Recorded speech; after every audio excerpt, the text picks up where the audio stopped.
সপ্তাহের প্রথম দিনের স্পোর্টস্কোপে আপনাদের সবাইকে স্বাগত। আজকে স্পোর্টস্কোপে যে খবরটি দিয়ে শুরু করবো সেই খবরটি হচ্ছে মোহনবাগান দেশের সেরা ফুটবল ক্লাব হিসেবে নির্বাচিত হয়েছে।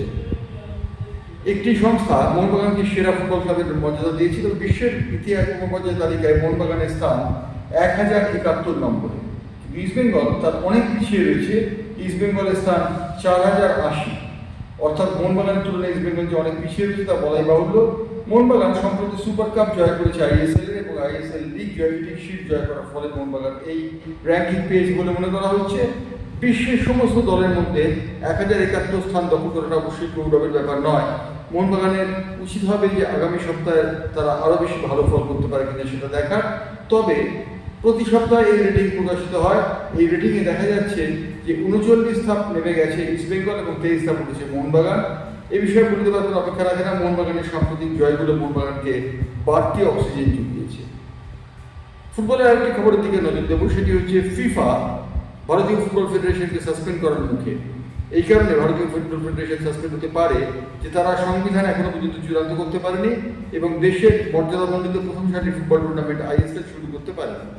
এএফসি অর্থাৎ এশিয়ান ফুটবল কনফেডারেশন ইতিমধ্যে জানিয়ে দিয়েছে তারা এই ব্যাপারটিতে পুরোপুরি নজর রাখছে। তবে যদি ফিফা দ্বারা এআইএফএ সাসপেন্ড হয় তাহলে কাফা কাপে ভারতীয় দলের ভবিষ্যৎ যে অনিশ্চিত হয়ে যাবে তা বলতে পারার অপেক্ষা রাখে না। অন্যদিকে ভারতীয় ফুটবলের অবস্থা অত্যন্ত খারাপ হয়ে যাবে যদি নির্বাচন নেমে আসে। উল্লেখযোগ্য 2022 সালে ভারতীয় ফুটবল ফেডারেশনকে নির্বাচন দিয়েছিল ফিফা। সেই সময় প্রফুল প্যাটেল ছিলেন ভারতীয় ফুটবল ফেডারেশনের সভাপতি। তারপর কল্যাণ চৌবেকে সভাপতি করে দল গঠন করা হয়েছে এআইএফএ কিন্তু সঠিকভাবে কাজ করছে না বলে ফিফা মনে করছে এবং ফিফা সেই কারণে তার বিরুদ্ধে শাস্তিমূলক ব্যবস্থা নিতে পারে। এবারে যাবো আমরা ক্রিকেটের খবর। ক্রিকেটের খবরের মধ্যে আকাশ চোপড়া প্রাক্তন ক্রিকেটার, তিনি একটি অল্টারনেট এশিয়ান 11 তৈরি করেছেন। এই অল্টারনেট এশিয়ান 11 তিনি ক্যাপ্টেন করেছেন শ্রেয়াস আয়ারকে। শ্রেয়াস আয়ারকে ক্যাপ্টেন করা ছাড়া তিনি এই দলে জায়গা দিয়েছেন ঋতুরাজ গায়কোয়াড়, যশস্বী জয়সওয়াল, ওয়াশিংটন সুন্দর এবং অন্যান্য খেলোয়াড়দের। অর্থাৎ আকাশ চোপড়া একটি পরিবর্তিত দল বলেছেন। তিনি বলেছেন যে শ্রেয়াস আয়ারকে বাদ দেবার কোনো জায়গা নেই। শ্রেয়াস আয়ার আইপিএলে যথেষ্ট ভালো খেলেছেন এবং শ্রেয়াস আয়ার ক্যাপ্টেন মেটেরিয়াল। হয়তো বা শুভমান গিলের স্বার্থ দেখার জন্য শ্রেয়াস আয়ারকে দলের বাইরে রাখা হয়েছে, এমনটাই মনে করছেন আকাশ চোপড়া, প্রাক্তন ক্রিকেটার। অন্যদিকে ভারতীয় ক্রিকেট দলের যে সাম্প্রতিক খেলাগুলি রয়েছে সেই খেলাগুলির মধ্যে এশিয়া কাপ সবার আগে রয়েছে। এশিয়া কাপে সূর্যকুমার যাদব অধিনায়কত্ব করবেন এবং শুভমান গিল যে সহ-অধিনায়কত্ব করবেন তা আগে নির্ধারিত হয়ে গেছে। শুভমান গিল কিন্তু ইতিমধ্যে নিজেকে তৈরি করছেন ব্যাটে যথেষ্ট ভালো করার জন্যে।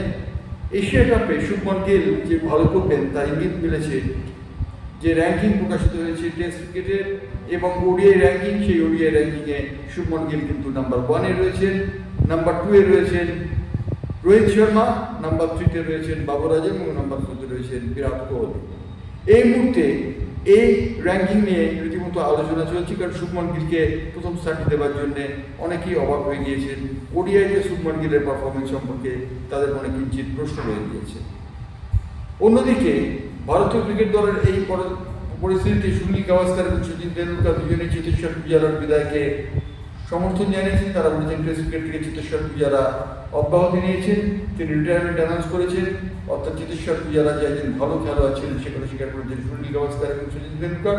তারা বলেছেন তারা বিভিন্ন সময় চেতেশ্বর পূজারার খেলা দেখেছেন এবং তারা মনে করছেন চেতেশ্বর পূজারা যথেষ্ট ভালো খেলোয়াড় ছিলেন, কিন্তু টেস্ট থেকে তার বিদায় নেওয়াটা সময়োপযোগী হয়েছে বলে তারা মনে করছেন। এই ছিল আজকে স্পোর্টস স্কোপ নিয়ে আবার ফিরবো আগামীকাল অর্থাৎ মঙ্গলবার।